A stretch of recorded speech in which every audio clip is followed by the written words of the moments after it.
రెండవది ఎక్స్మస్ అని అనొచ్చా? ఎక్స్మస్ అని అనకూడదు. కానీ అది ఎక్స్ అనేది కాదు, అది గ్రీక్ పదంలో ఖాయ్, సిహెచ్, ఖాయ్ అంటారు. క్రీస్తు అనే నామానికి గ్రీకులో ఎట్లా ఉంటుందంటే క్రిస్టస్ అంటారు. CHRISTOS, క్రిస్టస్, ఖాయ్ అన్నమాట. అది ఎక్స్ లాగా ఉంటుంది కాబట్టి మనం ఎక్స్మస్ అంటాం.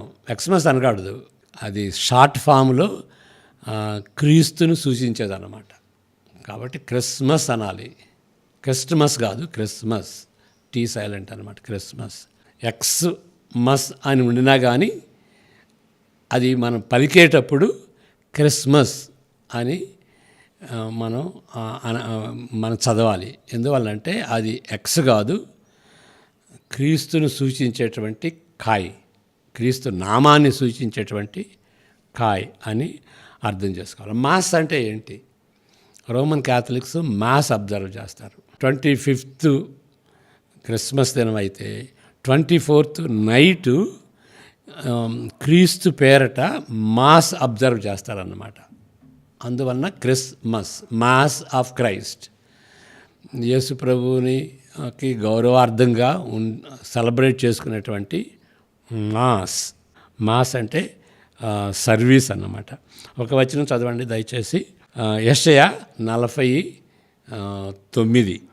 మాస్ అని అంటే ఏంటి అని అంటే, go you are dismissed, go అనే మిషన్ అని అర్థం.